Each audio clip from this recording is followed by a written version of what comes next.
Why do our families, our friends, our relatives, brothers, sisters abandon us when they travel to the abroad?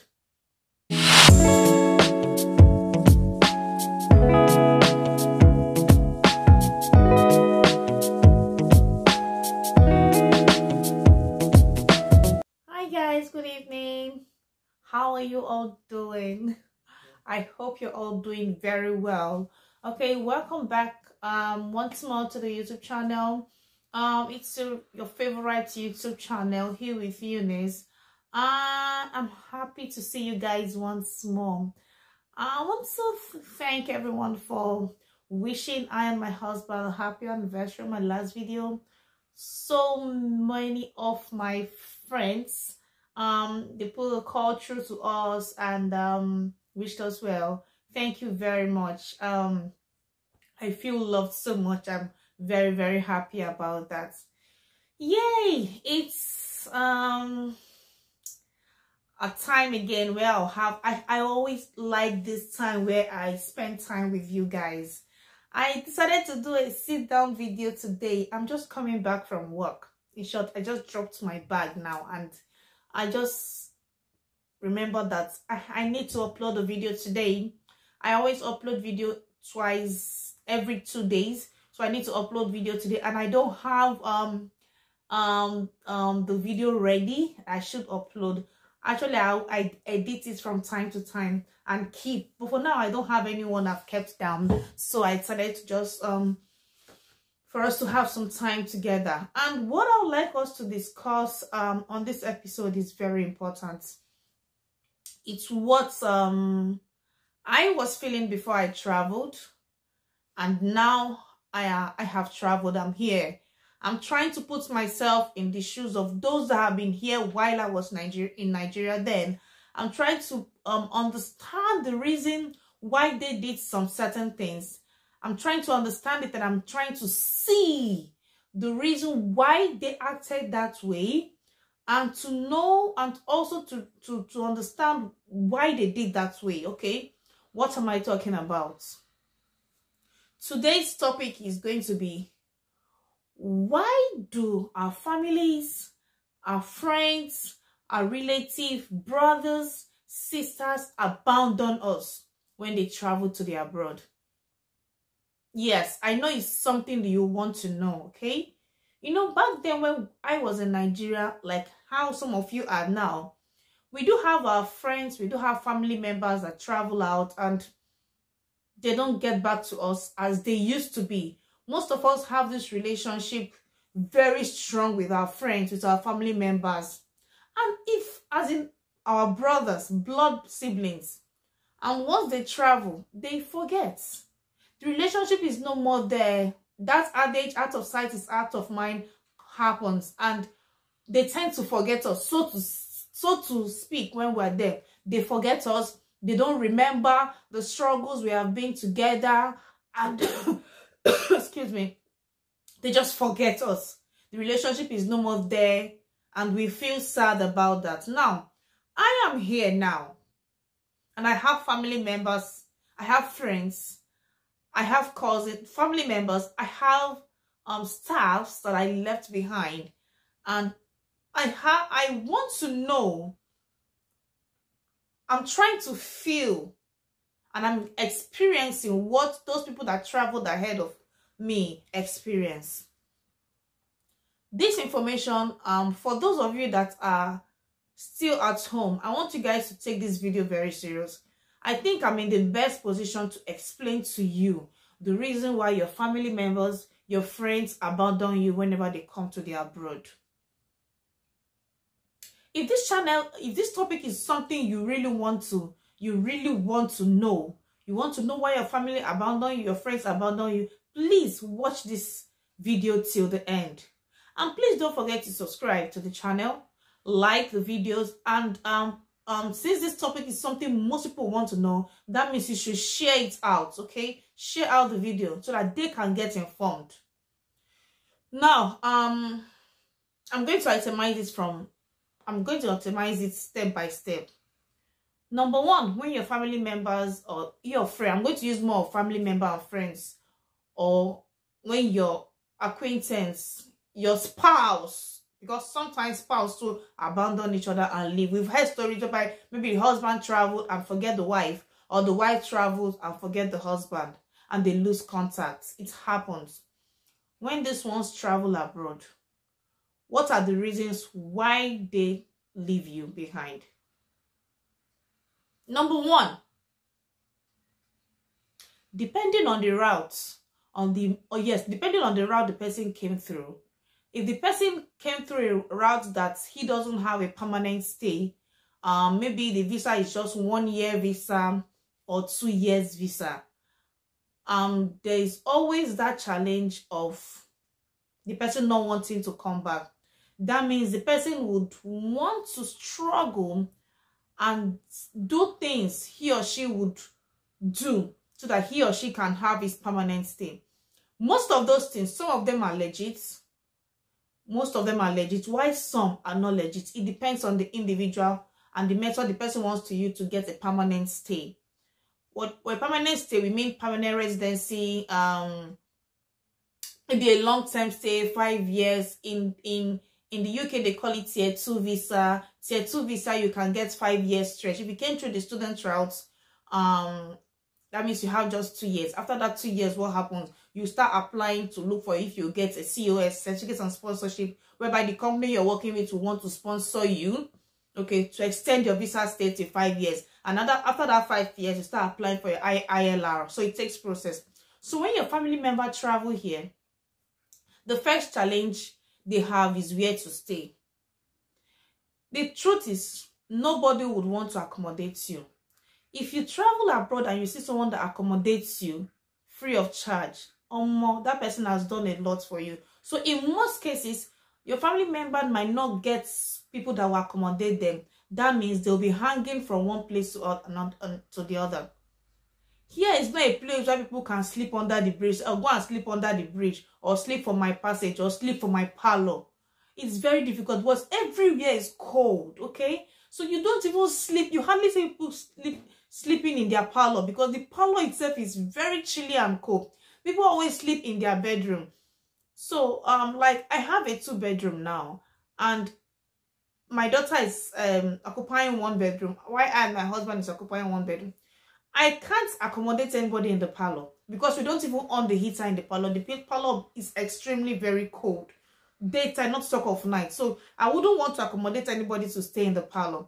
That's the same thing that happens. So your family member or your spouse might still be hanging. Hence, they will not see people that will accommodate them.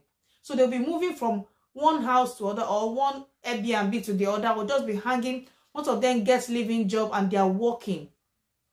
It will be difficult for them to get where they want to stay. So that is one of the reasons why maybe your friends, your family member forgets you. They are still trying to start up. Settling down sometimes for people takes 3 months minimum of years. So I'm not getting years. Minimum of 3 months. Some people don't settle down till up to 6 months, 8 months, depending on the circumstances they find themselves, okay? It takes them a while for them to settle, for them to get their feet. So in such a situation, it is wise and reasonable on your part to give them time.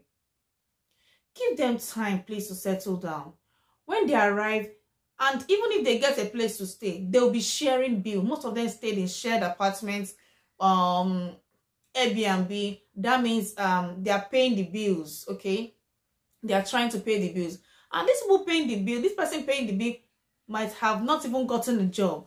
You get it? And even if the person gets a job, it might not be a very good paying job. So the person will be struggling between paying the bill where he or she is staying and feeding himself or herself and trying to settle down. So this is a very wrong time for you to start calling, oh yeah, start sending money. Because of that mentality we all have back home, that once your family or your relative comes to the abroad, he or she will start picking the money.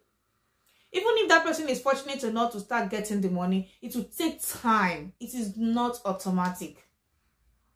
Do you understand? So number one is accommodation. The person might take time. Some people even before they get their own accommodation, it takes up to 3 months for them to get their own accommodation. So they are still unsettled. That is accommodation. Another reason why your family member or your relative forgets you is because they've not gotten a job on time. It takes them time to get a job. The process of getting a job here is not easy because there is a lot of paperwork you need to do. There's a lot of process. There's what we call getting your BRP. Yeah, what's the meaning of BRP? Something residential permits. It's a biometric card that sorry, I'm talking now, but I'll write it on the caption here so that you know what BRP means. That is the card that makes you eligible to work. And that is not all. You need to get your NI, National Insurance Number. That's also where that national insurance number is what government you'll be able to use to pay tax. So without that NI, it will be difficult for where you are working for them to even take you because you don't have your NI. So even if you apply for your NI, it takes time. There's another thing called DBS that shows if you don't that's a document that shows that you don't have any criminal cases. You get it. So all those things also take time for them to come out. So once they come, your relative come, they start applying for this thing. My own DBS took up to like 3 weeks before it arrived. I got my BRP faster. Why some people take time before they would even get their BRP.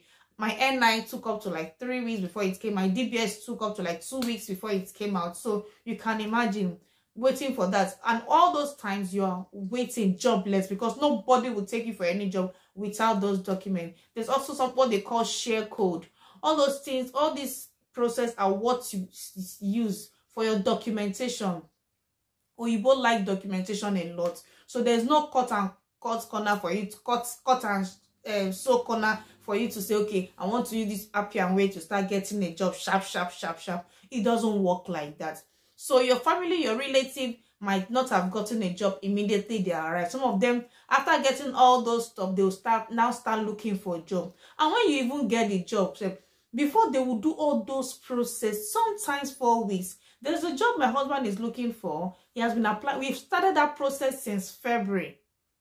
We started that process since February. When am I shooting this video? This is April.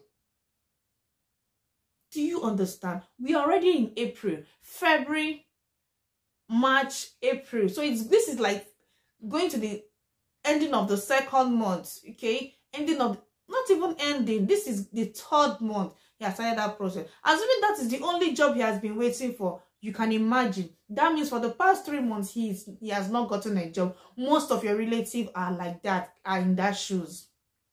Do you get it? They've not gotten jobs. So most times, they will not even want to, psychologically, they are not ready. They will not even want to take call because they feel like they'll be a failure to you. Like, they have not yet arrived. Okay? So that's another reason why it seems like they've forgotten you. Another reason why you might feel that why your relative forgets you is that loneliness at times can also be a factor because they have so many things on their head. When I mean loneliness, sometimes they even forget. They forget because they have a lot of things weighing up on their mind: depression, loneliness. Psychologically, they are not ready to start connecting back to the people at home. So in that way, they will need space and time. In such a situation, what you would just need is words of encouragement. Hi, I'm just checking on you. How are you doing? Okay. Please, it is not every time you ask for something. Now, this topic is going to be on a two-way ground. There are situations whereby even some of us that we are here, we are not even trying on ourselves because I've been in that shoes. Now, so some of us that are here now this aspect now is for some of us that we are here already. For the fact that your relative in Nigeria or in your home country is reaching out to you doesn't necessarily mean that they want to beg you for money. It is very wrong for you to have that myopic feeling or that myopic mentality that they call me now to beg me for money, or he or she is calling me to beg me for money. It is not always like that, because most people at home just wants to check on you. Do you get it? So they just want to check on you. They want to connect with you to know how you're doing. So from time to time, reach out to them and tell them how you're doing. With those that are very close to you, that are your close family, you can tell them the challenges you're facing and the problems you're facing. I've had situations whereby I had to unbox my feeling. When I had a lot on my plate, I didn't know what to do. I didn't even talk to my husband about it. I just called my sister, because in some situations you just want to talk to somebody that you know you rapport with very well. You guys gist a lot, you get it. I called my sister and I told her, these are the 3 challenges. What decision should I make? This is one, this is what I've got now, this is what. So what do you think? And she gave me a perfect advice. So sometimes those your family members at home might be your best shot. So it is very, very wrong on your own part to just come here and you lock them out of your life. It is very wrong. Do not lock your family members out of your life just because you've traveled to the abroad. It is not a good mentality, because you never can tell. Nobody knows tomorrow. I hope this video is becoming very entertaining. Sorry, I'm very sorry, very informative to you. Now, some of us that we are here, we do one. Another reason why your family member or your relative might forget you in the abroad is that most of us here do 1, 2, or even 3 jobs. So assuming I'm back from work now, this is 6 o'clock. Assuming I now have another one again in the night. Okay, you understand? So I rest for a little bit and I walk out again and go to work in the night. And by that time you are calling me. Maybe I'm rushing to work, you are calling me. As you're calling me, you called me once, you called me twice, I did not pick my phone. You already put this in your man. So, you know, they pick call. You don't go now. In life, don't better. You don't forget where you come from. No. You do not understand the circumstances there where that person, how that person is. So maybe when that person has gone to night shift, most people, most jobs, they do not allow you to touch phone until maybe when you're on break or until when you come back home. And when your relative come back home, what next do they want to do? Someone that has worked in the day and worked in the night, what next do you think the person will do? Is to sleep. At that point in time, so that person wants to sleep, because when he gets up again, he's going out again. So if he or she doesn't take your call, understand. Sometimes there are other ways. You could just drop messages, drop voice note, drop chats. The person will see it. And you that you are here, if you see messages and you see chats, please, I know it's not easy, because it also happens to me. I've made too many promises that I will get back to you, call me this certain, and I see messages. Wallahi, I open the messages and I read, but I do not respond. It doesn't mean I have forgotten you. It means that maybe at that time I'm not really disposed. I just want to read the message and later on. Do you understand? So it's not in all cases. If you have a chance, please reply and make them understand the situation you are. And on the days, another thing you can do is to write out people that you know that have called you during the week.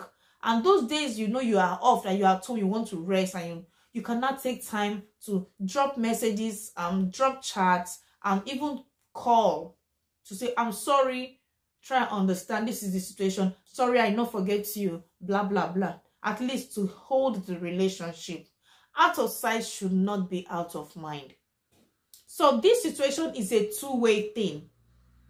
Do you understand? Out of sight is not always, shouldn't always be out of mind. So it's a two-way traffic. For the connectivity, for the bond to still be there between you and your relative, there has to be an understanding. The people back home need to understand and be a little bit patient on you. And you here, for the fact that you are here doesn't make you a god over them. You also try and understand that this is, you have been in that shoe before. So for the fact that your life is a little bit better now doesn't mean you're better than them. You need to also try and call them and open that communication. So what I do most times when I'm in the bus and I know it's a long trip, I reply chats.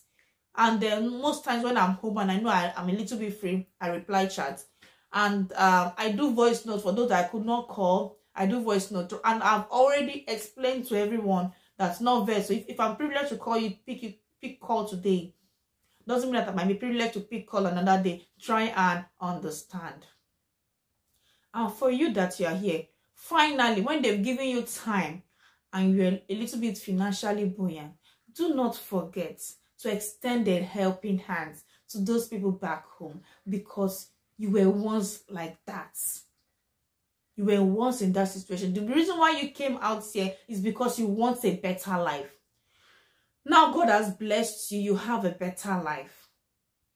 It doesn't really mean that you are still better than them. It only means that you are in a better position to help them. That means those at home. So when you are financially buoyant, extend a helping hand, no matter how small. And please, for those that are at home, if they extend a helping hand, doesn't mean you will make them your ATM machine. If you start making those in the abroad your ATM machine, they will block you. They will lock you out of your life, because you're not the only one under that they have responsibility to cater for. They have other people, and they are also managing and struggling here. Remember, anybody that travels down here is not of the rich class here. I don't know if you understand. You're automatically not a rich class. You're in the lower class. That means you do odd jobs and the rest. So don't expect them. They are going to pay bill. They are paying bill. They have responsibility. At the time they remove bill and everything, sometimes what is remaining from the salary is not much again. For someone that is receiving 1,000 to 1,500 a month, and the person pays bill of 600, 700, assuming the person is even staying in a shared apartment, 600, 700. I mean, bills, house, and everything inclusive. And the person is earning 1,000 too. And you remove 600 or 700 out of it, the person may have 500 remaining. Will the person not eat? Will the person not pay debts back? Will the person not live a life? So the person might definitely not have all the buoyancy. The person still has to save. The person might not have all the buoyancy, everything, to start sending you the so-called money you are, as in the amount you are. So anything he or she can afford to send, try to appreciate that the person worked so hard for it. So this and many other factors are the reason why most of your family, your relative, your friends might forget you. It is not, there is no yardstick, there is no justifiable reason why you should forget those back at home. You should never. I still connect with family. I still connect with friends. I still connect with my employees back home. My staffs I have back home, I still connect with them. I call. How are you? Báwo ni? Kí ló ń ṣe ńsìn? Níbo ló ń ṣiṣẹ́? Gbélé kó fi manage, kó fi jẹun. Do you understand? I still connect with them. Sorry, I'm speaking Yoruba. I still connect with them. I connect with people. No, my neighbors. Oh wow, I'm still. We are holding. No, you get it. Don't close the communication, because you never can tell. Nobody knows tomorrow. I hope this video meets you well. I hope you understand what I'm trying to say. There are so many other reasons why your family or your relative might forget you. But remember, there is no justifiable reason why you should forget where you are coming from. Do not ever, I mean those people that are here now, do not ever forget where you came from. Do not forget people that stood by you. Do not forget how you were before. And for those that are here, that are there, give us time. We will always come around. It is not easy. So it's a two-way thing. I hope you enjoyed this vlog and you enjoyed this video. I won't lie to you. I'm very tired. I'm very, very, very, very tired. I'm just coming back from work now. So I said, let me just do this video.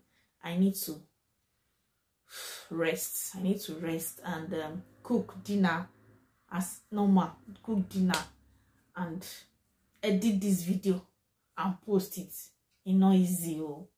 Everything here na packaging. Oh. It's not easy. Oh. Na packaging. Oh. But at last, we go do all right. I beg. If you know there's something, opportunity of ways you can use to help people back home, open the door for them, let them come. Last, all of us, we go do all right. Till I come your way next time. I remain Eunice Temire, and the name of the channel still remain Heal with Eunice. And before I forget, Next week, I'm going to start more of our healing tips. Yes, I'm going to start bringing them in one after the other, because we all need to continue on our healing tips and healthy lifestyle. There is nothing as important as living a healthy lifestyle. Till I come your way next time, stay blessed. Bye bye.